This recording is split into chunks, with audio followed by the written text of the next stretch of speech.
जय भीम इंडिया में मैं शैला आप सभी का स्वागत करती हूँ।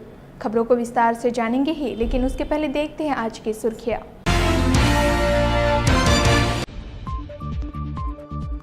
उत्तर प्रदेश के कानपुर पुलिस थाने में दलित युवक की मौत। पूछताछ के दौरान दलित युवक की मौत से 14 पुलिसकर्मी किए गए निलंबित।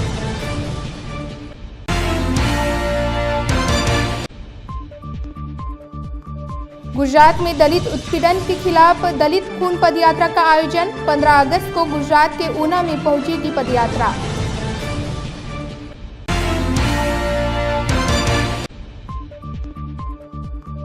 और महाराष्ट्र के सांगली में ब्रिटिशकालीन पुल का निरीक्षण। महाड़ हादसे के बाद जागा प्रशासन।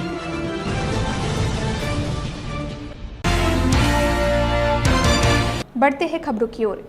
यूपी में सत्तारूढ़ समाजवादी पार्टी के शासनकाल में दलितों पर अत्याचार थमने का नाम नहीं ले रहे हैं। ताजा मामला यूपी के कानपुर चकेरी थाना क्षेत्र की अटिका पुलिस चौकी से सामने आया है, जहां पुलिस थाने में दलित की मौत हो गई। कानपुर के चकेरी थाना में मृतक दलित पुलिस हिरासत में बंद था। इस दलित व्यक्ति का नाम कमल वाल्मीकि था।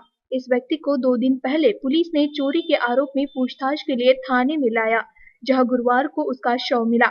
शव मिलते ही स्थानीय दलित जनता भड़क गई और लोग रास्ते पर उतर आए।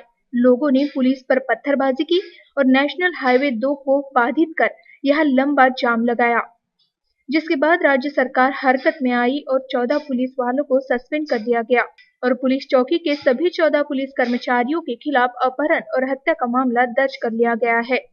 कमल वाल्मीकि नामक एक व्यक्ति अहरवा चौकी परिसर में मृत पाया गया। फांसी लगाकर उसकी मृत्यु हुई है। तो प्रथम दृष्टया दोषी मानते हुए वरिष्ठ पुलिस अधीक्षक द्वारा पूरे चौकी प्रभारी के समेत समस्त चौकी को निलंबित कर दिया गया है। 302 का मुकदमा अभियोग पंजीकृत कर दिया गया है और मृतक का पोस्टमार्टम जो है एक्सपर्ट पैनल और वीडियोग्राफी के अंतर्गत कराई जा रही है। कमल वाल्मीकि के साथ उसके साथी राजू मिस्त्री को भी पुलिस पूछताछ के लिए लाई थी, जो वारदात के बाद से लापता है। यहाँ पर राजू मिस्त्री की खोजबीन की जा रही है। उसके परिवार वाले उसकी मांग कर रहे हैं। अब सवाल ये उठ रहा है कि जहाँ गुजरात में लोग दलित अत्याचार के विरोध में सड़कों पर उतर आए हैं, जिसका मामला अभी तक शांत भी नहीं हुआ था कि एक और दलित की हत्या हो गई, और वो भी थाने में। क्या इस देश में दलितों की जान की कोई कीमत नहीं है? क्या दलितों पर आगे भी ऐसे अत्याचार होते रहेंगे या अब सरकार इस पर कोई ठोस कदम उठाएगी? गौरक्षा के नाम पर गुजरात के ऊना में हुआ दलित अत्याचार का मामला एक आंदोलन का रूप लेता नजर आ रहा है। एक तरफ इस मामले पर सियासत जारी है, तो दूसरी ओर दलित इस घटना का पुरजोर विरोध कर रहे हैं। लोगों ने आज से 10 दिन की पदयात्रा निकाली है, जिसे दलित खून का नाम दिया गया है। गुजरात में दलितों पर अत्याचार के खिलाफ देश भर में क्रांति पैदा हो रही है। गुजरात मामले के बाद पैदा हुई दलित चेतना की लहर को आम्बेडकर युग माना जा रहा है, जिसके लिए गुजरात के दलितों ने एक मार्च निकाला। आज अहमदाबाद से यह मार्च शुरू हुआ और 15 अगस्त को ऊना में खत्म होने वाला है। इस पदयात्रा को नाम दिया गया है दलित खून। यह पदयात्रा अलग अलग जगहों से होते हुए ऊना पहुंचेगी तो करीब 350 किलोमीटर का रास्ता तय कर चुकी होगी। इस पदयात्रा में हजारों की संख्या में दलित शामिल है, जो अपनी मांगों को लेकर चल रहे हैं। यहाँ के दलित चमड़ा उतारने का काम करते हैं और इसे लेकर वो कथित गौ रक्षकों के निशाने पर रहते हैं और इनकी अहम मांग है कि इन्हें दूसरे विकल्प दिए जाए और दूसरे साधन दिए जाए। इसके अलावा इन्होंने दलितों को आरक्षण दिए जाने की मांग भी की है। साथ ही जिस तरह से दलितों पर अत्याचार किए जा रहे हैं, तो उसे रोकने के लिए कानूनी मदद की मांग भी की है। इस बार स्वतंत्रता दिवस गुजरात के ऊना में है। यह आजादी की दूसरी लड़ाई है। दांडी मार्च और नमक सत्याग्रह के बाद एक बार फिर देश की सभी निगाहें गुजरात के मानव मुक्ति संग्राम पर टिकी हुई है। महाड़ के सावित्री नदी पर बना ब्रिटिशकालीन पुल तेज पानी के बहाव में बह जाने के बाद राज्य सरकार सतर्क हो गई है और भविष्य में ऐसे दुर्घटना से बचने के लिए सांगली जिले के ब्रिटिशकालीन आयरविन पुल पर भारी वाहनों के आवागमन पर 24 घंटों के लिए रोक लगा दी गई है और स्ट्रक्चरल ऑडिट के आदेश दिए गए हैं। महाड़ के सावित्री नदी पर बना ब्रिटिशकालीन पुल जर्जर अवस्था में था, लेकिन समय रहते ही इस पर ध्यान नहीं दिए जाने के कारण तेज पानी के बहाव में ये पुल बह गया, जिसमें कई लोगों को अपनी जान गंवानी पड़ी। इस घटना से सबक लेते हुए सांगली जिलाधिकारी शेखर गायकवाड़ ने सभी विभागों के अधिकारियों की आनन फानन में बैठक बुलाई और ब्रिटिशकालीन आयरविन पुल के निरीक्षण के आदेश दिए, जिसके बाद 24 घंटों के लिए इस पुल पर से भारी वाहनों का आवागमन रोक दिया गया और पुल के दोनों तरफ सुरक्षा के कड़े इंतजाम किए गए। वहीं छोटे वाहन पुल से जा सके ऐसी व्यवस्था भी की गई और साथ ही ट्रैक्चरल ऑडिट के आदेश दिए गए। सार्वजनिक बांधकाम विभाग मिरजच्या ज्युरिडिक्शनमध्ये 5 तालुके आहेत आणि कालची ही महाडची दुर्घटना झाल्यानंतर तात्काळ आम्ही आमची सर्व यंत्रणा, शाखा अभियंता, उपअभियंता आणि इतर टेक्निकल स्टाफ यांच्यामार्फत तातडीनं जे काही जुने पूल होते त्यांचं इन्स्पेक्शनची कार्यवाही कालपासून सुरू केलेली आहे। परंतु आमच्याकडे जे उपलब्ध रेकॉर्ड आहे त्यामध्ये जे मोठे पूल आहेत त्या मोठे पुलांपैकी पूर्ण जिल्ह्यामध्ये 4 पूल बांधकाम विभागाचे जे आहेत ते ब्रिटिशकालीन आहेत। जुनं रेकॉर्ड पाहता अजूनही कुठल्याही पुलाचं स्ट्रक्चरल ऑडिट झालेलं नाही, परंतु ते तात्काळ करून घेण्याची आम्ही कारवाई करतोय। पण पाहणी केली असता सर्व पूल जे आहेत हे सर्व सुस्थितीत आहेत। वाशिम जिले के लोहगांव मोहगांव में एक चौथी कक्षा में पढ़ने वाली नाबालिग छात्र से लैंगिक अत्याचार करने की घटना सामने आई है, जहां इस छात्र पर लैंगिक अत्याचार करने वाला शख्स कोई और नहीं बल्कि उसका ही शिक्षक बताया जा रहा है, जिसे पुलिस ने गिरफ्तार कर लिया है।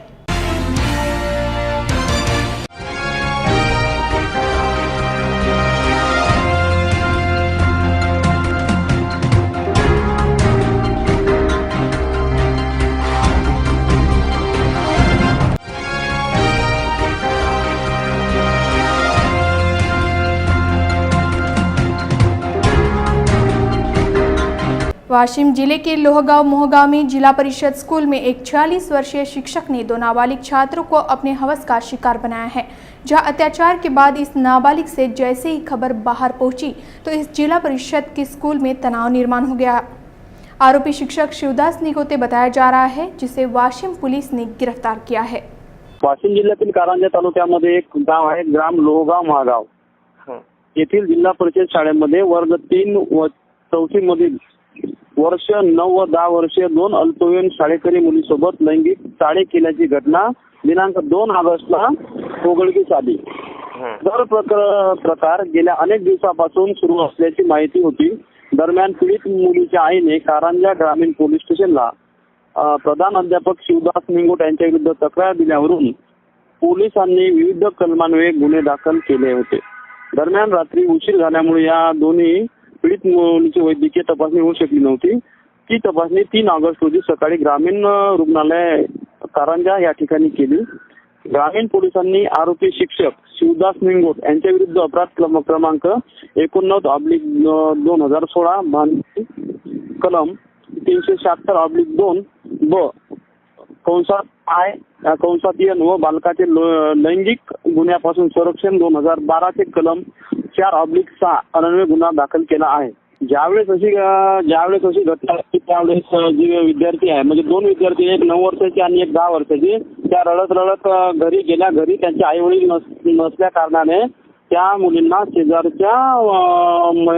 शेजारी लोकांनी विचारले की हा काय घडलं। त्यावरून त्या मुलींनी शेजाऱ्यांना सांगितले। त्यानंतर त्या पोलीस स्टेशनमध्ये जाऊन त्यांच्या विरुद्ध शिक्षकाविरुद्ध तक्रार दाखल केली।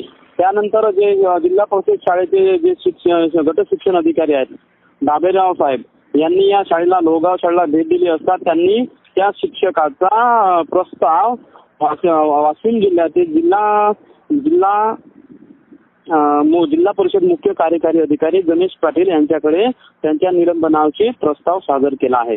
आणि या पुढील सर्व तपासणी उपविभागीय पोलीस अधिकारी रत्नाकर नवले साहेब यांच्या मार्गदर्शनानुसार प्रभावी ठाणेदार अमर चोरे यांच्या मार्गदर्शनाखाली महिला पोलीस उपनिरीक्षक लताताई पडगलवा ह्या करीत आहेत। नागपुर में हेलमेट सख्ती चालू हो गई है, जहां परिवहन विभाग के कड़े निर्देशों पर नागपुर यातायात विभाग कड़ा रुख अपनाते हुए हेलमेट पहनना अनिवार्य किया गया है। यही नहीं, परिवहन विभाग की अनदेखी करने वालों को 1000 रुपये का चालान भी काटना पड़ सकता है।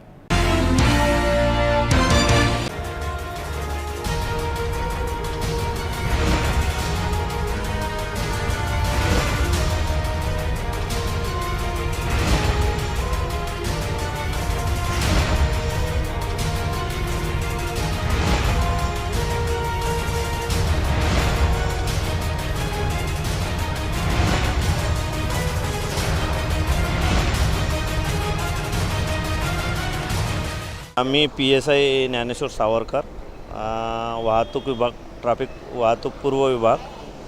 हेल्मेट विरोधी कारवाई सुरू आहे. जवळजवळ जीवन हे अनमोल आहे. हेल्मेट घालणे जरुरी आहे.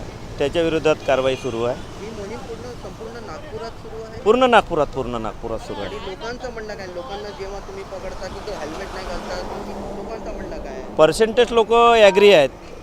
50च्या वर 60% लोक ॲग्री आहे आणि 40% लोक झगडा करतात, भांडण करतात आणि विरोधात जातात.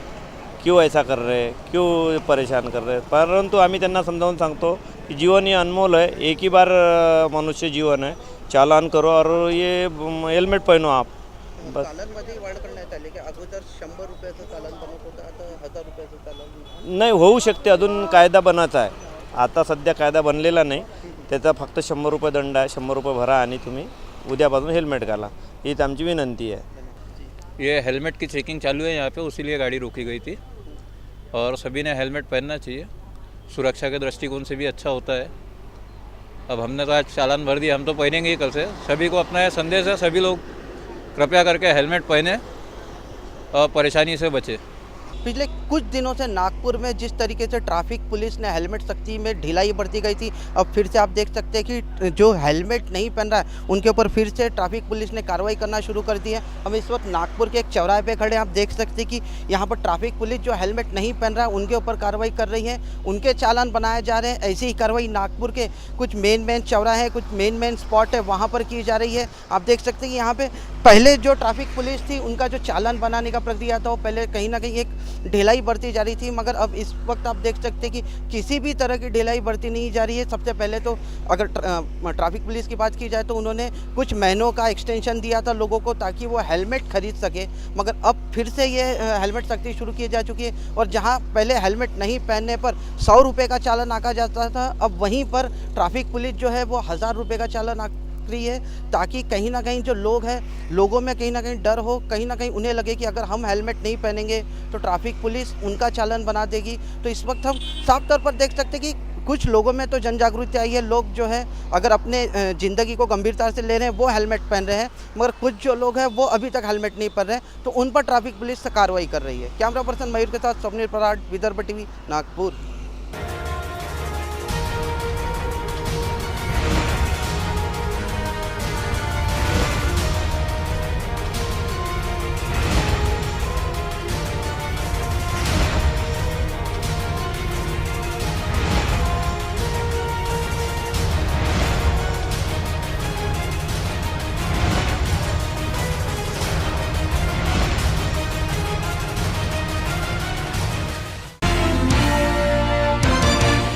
बुल्ढाना के जिले सामान्य रुग्णालय में सफाई का ध्यान न रखते हुए मरीजों की सेहत के साथ खिलवाड़ किया जा रहा है. इसके पीछे जहां सफाई कर्मचारियों की कमी होने का कारण बताया जा रहा है, वहीं सफाई कर्मचारियों के नियमित भर्ती न होने से जिला अस्पताल आज गंदगी का घर बना हुआ है. शासन द्वारा निकाले परिपत्र में वाल्मीकि समाज को सफाई कर्मचारी के तौर पर नियमित करने का आदेश है, लेकिन सार्वजनिक आरोग्य विभाग और अधिकारी वाल्मीकि समाज पर अन्याय कर रहे हैं. ठेकेदारी पद्धति से सफाई कर्मचारियों की नाममात्र भर्ती करते हैं, जिसका परिणाम आप जिला सामान्य अस्पताल का हाल देखकर लगा सकते हैं. सफाई के नाम पर यहाँ मरीजों की सेहत के साथ खिलवाड़ किया जाता है. वाल्मीकि समाज के प्रमुख ने बताया कि वाल्मीकि समाज को उनका हक दिलाने के लिए पिछले 12 सालों से लड़ रहे हैं. शासन के निकाले अध्यादेश को नजरअंदाज कर वाल्मीकि समाज के साथ अन्याय किया जा रहा है. वही सफाई के नाम पर अस्पताल में सिर्फ गंदगी नजर आती है. मैं रमेश टोंडी लायका बुल्ढाना शहर वाल्मीकि समाज का प्रमुख हूँ और महाराष्ट्र राज्य सामाजिक न्याय विभाग बहुजन कर्मचारी का प्रदेश उपाध्यक्ष हूँ. आज ये जो बुल्ढाना हॉस्पिटल है सिविल के अंडर में, इस हॉस्पिटल की आज जो साफ़ सफाई के माध्यम से जो दुर्वस्था है उसकी एक ही वजह है कि यहाँ पर सफाई कामगारों की बहुत प्रमाण में कमी है. सफाई कामगार अपूरे हैं.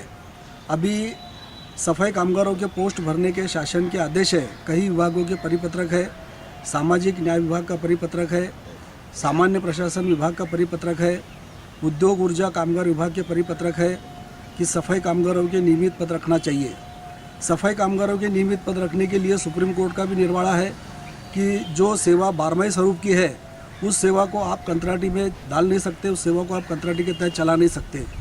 लेकिन शासन के परिपत्रकों को डावल कर सार्वजनिक आरोग्य विभाग के अधिकारी हमारे समाज के लिए निकले हुए शासन परिपत्रकों की अवहेलना करके अपने मनमानी कारोबार के जीआर निकालकर हमारे समाज पर और सफाई कामगारों पर बहुत बड़ा अन्याय कर रहे हैं।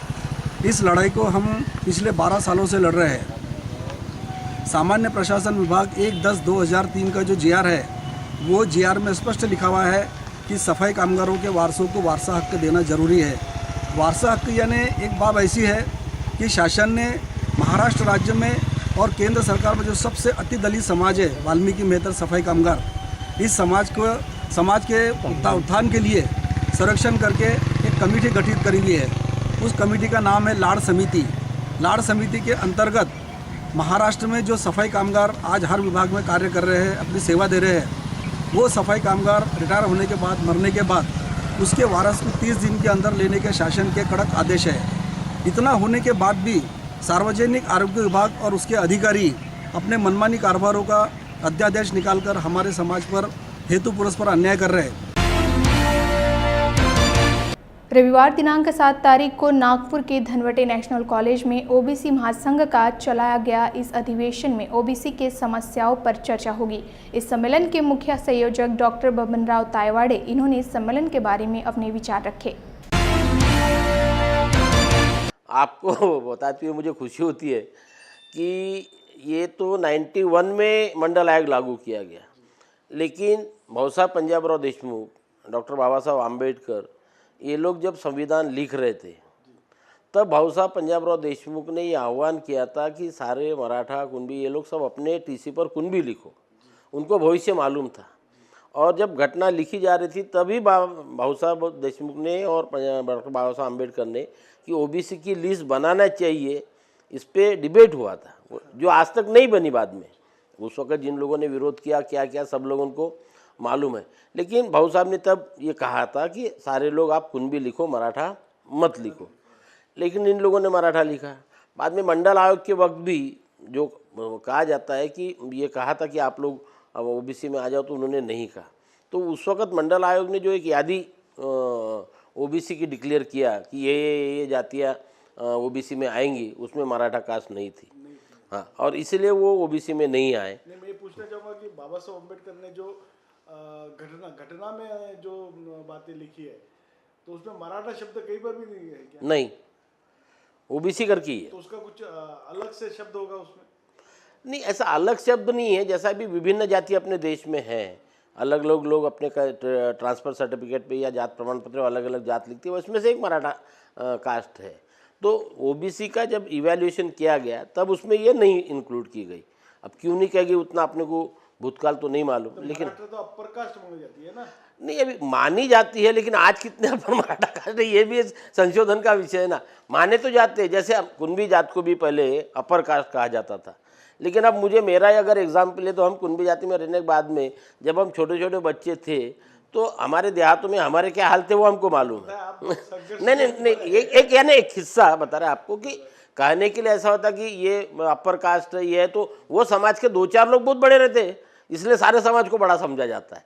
तो ये जब से मंडल आयोग लागू हुआ, ये सारे ओबीसी में आज करीब 390 के ऊपर जातियाँ है, सब लोगों को उसका फ़ायदा हुआ है। लेकिन जिस प्रमाण में होना था उस प्रमाण में नहीं हुआ, ये हमारा खेद है, दुख है कि इतना लागू होने के बाद में भी आज, जैसा मैं अभी आपको बता रहा था कि 100% स्कॉलरशिप एजुकेशन में देना चाहिए, ये प्रोविज़न होने के बाद में भी स्टेट गवर्नमेंट 50% दे रही है। अच्छा, उसमें भी कुछ अब कोर्सेज़ को दे रही है, कुछ कोर्सेज़ को नहीं दे रही है। ये कोर्सेज़ लिस्ट में नहीं है, ये कोर्सेज़ लिस्ट में नहीं। हमें ये कहना है कि आज अगर इस देश में पूरे ग्रामीण ओबीसी क्लास ये मैक्सिमम 90% ग्रामीण में रहता है और उनका सोर्स ऑफ इनकम एग्रीकल्चर है सिर्फ। और आज किसानों की हालत क्या है सारे देश को मालूम है कि ना वो खुद जी पा रहे हैं, ना लोगों को जीने दे रहे हैं। तो हाँ, तो ऐसे वक्त अगर वो लोगों को ये बेनिफिट नहीं मिलेगा तो वो पीढ़ियाँ आगे कैसी बढ़ेगी? ये सारा समाज, जब अपन ये बोलते हैं ये समाज अगर आगे बढ़ना चाहिए तो ये ओबीसी लोगों को ये सारे हिस्से मिलना चाहिए। कि अभी डायरेक्ट रिक्रूटमेंट में ओबीसी को रिजर्वेशन दे रहे कहा जाता है, लेकिन कंप्लेंट ऐसे कि पूरा रिजर्वेशन नहीं भरा। प्रमोशन में तो अभी तक लागू ही नहीं किया। नहीं, आप केंद्र सरकार की बात करें या राज्य सरकार? दोनों जगह ये प्रमोशन में कहीं नहीं है, केंद्र में भी नहीं है और राज्य में भी नहीं है। आईएएस आईपीएस में क्या प्रमाण है? आईएएस ऑफिसर में अब केंद्र में जो 27% लागू किया उन्होंने, 27% इसलिए है कि केंद्र में विजेएनटी जो अपने यहाँ का है वो ओबीसी में आता है। अपने यहाँ अगर विजेएनटी निकाल लिया तो अपने को 19% है। तो ये सब इसका जो एक इवैल्यूएशन होना चाहिए 25 साल का, कि जो फैसिलिटीज़ हमको मिलना चाहिए थी वो नहीं मिल रही। आज आखिर में क्या हो रहा है कि हम लोगों को एक डिमांड करना पड़ रहा है कि चाहे केंद्र शासन हो या राज्य शासन में, वहाँ पर ओबीसी का ये स्वतंत्र मंत्रालय होना चाहिए कि जिसके पास हम जाके हमारे ग्रीवेंसेस रख सकेंगे और उसके माध्यम से सॉल्व कर सकेंगे। क्या आप मानते हैं कि जाति न्याय वो मंत्रालय होना चाहिए? जाति न्याय मंत्रालय नहीं, देखिए ये कैसा है कि ओबीसी 52% ओबीसी है, एक मेजर क्लास का है, तो उसको देने के लिए जैसा एक उन्होंने महामंडल तो बनाया है महाराष्ट्र शासन में, लेकिन महामंडल को भी जितना प्रोविजन आना चाहिए उतना प्रोविजन नहीं आ रहा चाहिए। ये जो गांव खेड़ों में ये ओबीसी मैक्सिमम क्लास रहता है, उनको अगर आपको स्वयं रोजगार की तरफ प्रति अट्रैक्ट करना है, ये करना है, तो वो महामंडल के माध्यम से जो सुविधा है उसको मिलना चाहिए। अगर स्वतंत्र मंत्रालय रहा तो प्रोविजन अच्छा होगा, प्रोविजन अच्छा होगा तो बेनिफिट्स अच्छे होंगे, लोगों का स्टैंडर्ड ऑफ लिविंग बढ़ेगा। यही उसके पीछे का एक उद्देश्य है कि आम जनता तक गवर्नमेंट की सारी फैसिलिटियाँ पहुँच सके। आपको लगता है कि बीजेपी की सरकार में ये आपकी डिमांड पूरी होगी? नहीं, डिमांड पूरी हो या नहीं हो, लेकिन मांगना तो हमारा हक है। देखिए कि ऐसा है कि कहा जाता है कि जब तक बच्चा नहीं रोता माँ दूध नहीं पिलाती। जब तक जनता रोएंगी नहीं, चिल्लाएंगी नहीं, तब तक तो कोई ध्यान ही नहीं देगा ना। तो इसलिए रोना धोना चिल्लाना, इसलिए अधिवेशन का आयोजन करके हमारी जितनी भी डिमांड्स है या जितने हमारे प्रश्न हैं वो सरकार के सामने रखने का हमारा एक प्रयास है। बुल्ढाना जिले में ग्राम पंचायत कर्मचारियों ने जिला परिषद और नगर पालिका के कर्मचारियों की तरह नियमित वेतन श्रेणी और पेंशन की मांग को लेकर जिला परिषद के सामने धरना आंदोलन किया। ग्राम पंचायत कर्मचारी अपनी मांगों को लेकर पहले भी आंदोलन कर चुके हैं।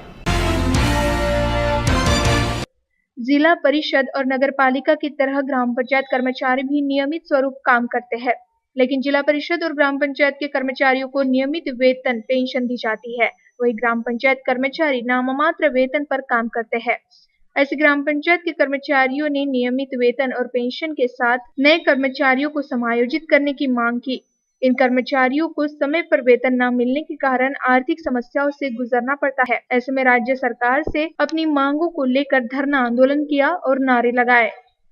आज जिला परिषद के सामने ये प्रसार में हमारे ग्राम पंचायत कर्मचारी का जो मोर्चा है, जो बैठक है, जो आंदोलन है, यह आंदोलन इसके वास्ते है कि ग्राम पंचायत कर्मचारी को नगर पालिका कर्मचारी के प्रमाण जो भत्ता वो वेतन जो है वो सब मिलना चाहिए। इससे पहले ग्राम पंचायत कर्मचारी ने बहुत दिन काम करा, बहुत दिन काम करने के बाद अक्षरशः उसको कुछ मिला नहीं।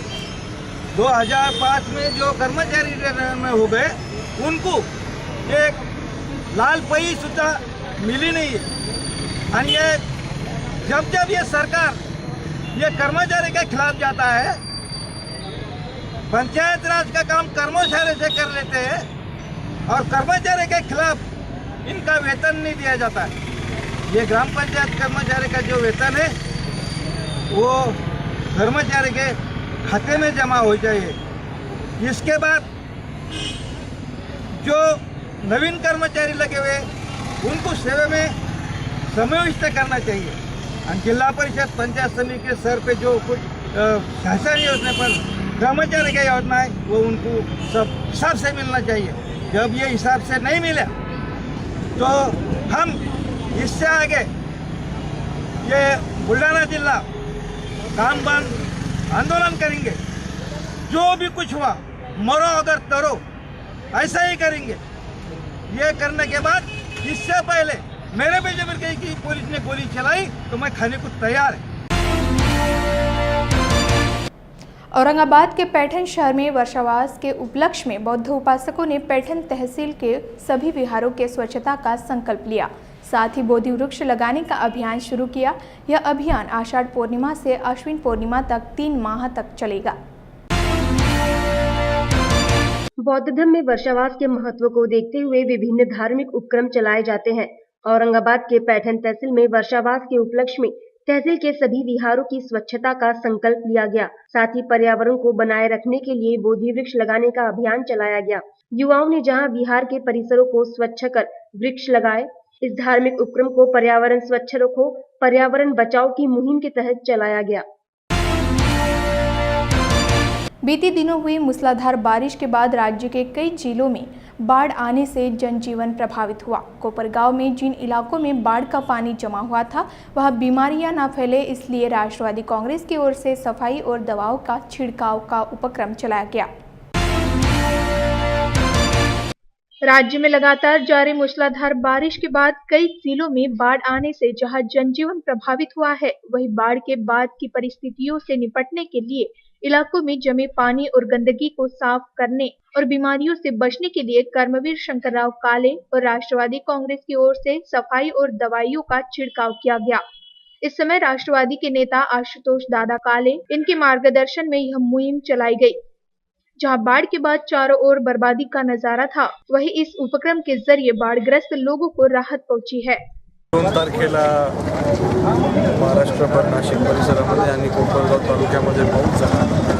त्याचा परिणाम गोदावरीला मोठा विसर्ग सोडण्यात आला आणि म्हणून गोदावरी च्या काठावर असणारे सर्व वसतिगृहामध्ये बाकीचा चराच्या कडील परिसर या ठिकाणी मोठ्या प्रमाणात पाणी साचलेलं होतं आणि हे पाणी ओसरल्यानंतर इथे औषध फवारणी करण्याची गरज होती। म्हणून राष्ट्रवादी काँग्रेस पार्टी आणि कर्मवीर शंकरराव काळे सहकारी साखर कारखाना याच्या वतीने कोपरगाव शहरामध्ये ठिकठिकाणी तिथे असं आजाराचं जे काही डास असतील त्या ठिकाणी त्यांचं वावर होऊ शकतो अशा ठिकाणी औषध फवारणी करण्याचं ठरवलेलं आहे। त्याचा आता शुभारंभ या ठिकाणी झालेला आहे। मनुष्य के जीवन में प्रकृति के नियम कितने आवश्यक हैं और इन्हें अपनाकर हम अपना जीवन कैसे कामयाब बना सकते हैं, इसकी जानकारी लेते हैं रेकी एक्सपर्ट सारिका फुलझेले से हमारे खास कार्यक्रम अपनी बात में। जय भीम दोस्तों, अपनी बात सेगमेंट में मैं शैला आपका स्वागत करती हूँ। अपनी बात सेगमेंट में आज हम जानेंगे ब्रह्मांड में स्थित ग्रह और प्रकृति में स्थित प्रकृति के जो तत्व होते हैं 5, उनका हमारे जीवन पर क्या असर होता है, और साथ ही साथ हम जानेंगे कि मेडिटेशन हमारे जीवन में क्या बदलाव ला सकता है। और इन सब के बारे में चर्चा करने के लिए आज हमारे साथ है reiki, Vastu, feng shui, astrology expert Sarika Phuljhele ji. जय भीम मैम। तो मैम हमें बताइए कि ब्रह्मांड में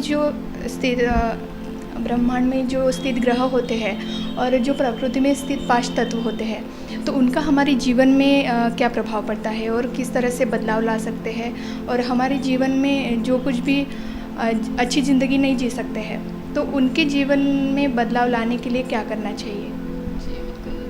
सबसे पहले देखिए, हर आदमी को लगता है कि मेरा जीवन बहुत समृद्धशाली, खुशहाली, शांति प्रिय होना चाहिए, बट ऐसा होता नहीं है, क्योंकि प्रकृति 3 नियमों से बनी हुई है। प्रकृति में 3 तत्व विद्यमान हैं, एक सत्व, एक रज और तम। ये 3 गुण हर आदमी के लिए बहुत ज़रूरी होती हैं। मनुष्य को अपनी प्रगति करने के लिए, अपना जीवन जीने के लिए इन तीनों तत्वों को एक बैलेंस में होना बहुत ज़रूरी होता है। अब ये डायरेक्टली निसर्ग में तो विद्यमान है और हमको तो वो चाहिए ही भी है, बट ये हमारे तक पहुंचते नहीं है। क्यों? क्योंकि पहले जो मनुष्य रहते थे वो जंगलों में रहते थे, पहाड़ों में रहते थे, प्रकृति के सानिध्य में रहते थे। बट अभी हम लोगों ने क्या किया है कि अपने घरों को बना लिया है। हमारा घर जहाँ पे हम अपना ज़्यादा से ज़्यादा समय व्यतीत करते हैं, तो हम घर पे रहते हैं, इसलिए जो प्रकृति और हमारे बीच में एक दीवार का काम करता है हमारा घर। तो ये बहुत ज़रूरी हो गया है कि ये जो तत्व है वो हम अपने घरों में बैलेंस करें, ताकि इसका ज़्यादा से ज़्यादा हम फ़ायदा ले सकें। अब घर का जो हर आदमी को लगता है, हर व्यक्ति को लगता है कि मेरा घर बहुत अच्छा रहे, मैं अपने घर को बहुत सुंदर बनाना चाहता है, इसलिए हम इंजीनियर की मदद लेते हैं, आर्किटेक्चर करवाते हैं अपने घर में, क्योंकि हम सबकी इच्छा होती है कि मेरा घर बहुत सुंदर हो। बट अगर घर सुंदर होने के अलावा यह घर अगर हमारी प्रगति में अगर हमारी सहायता करे, या यही घर हमको एक आरोग्यपूर्ण जीवन दे, तो क्या ये सही नहीं है? इसलिए हम जितने भी वास्तुशास्त्रज्ञ हैं या जो निसर्ग के इन 5 तत्वों पे जो भी लोग रिसर्च कर रहे हैं, उन्होंने ये देखा है कि इन तत्वों का हमारे जीवन पर बहुत ही ज़्यादा प्रभाव पड़ता है। तो दोस्तों, ये तो हो गया हमारे जीवन में जो बदलाव ला सकते हैं ये 5 गुण या 5 तत्व है प्रकृति के, हवा, पानी, अग्नि, ऊर्ज है, जिसके बारे में मैडम ने हमें ये जानकारी दी। अब हम बढ़ते हैं, हमारा जो अगला विषय है मेडिटेशन का। दोस्तों, हमें जो बीमारियां होती है शारीरिक ही नहीं, 90% जो बीमारियां होती है मानसिक तनाव के कारण होती है। तो मानसिक तनाव कम करने से ही हम बड़ी से बड़ी बीमारियों से छुटकारा या निजात दिला सकता है। मेडिटेशन के बारे में अब हम बात करेंगे मैडम से, जानेंगे मेडिटेशन क्या होता है।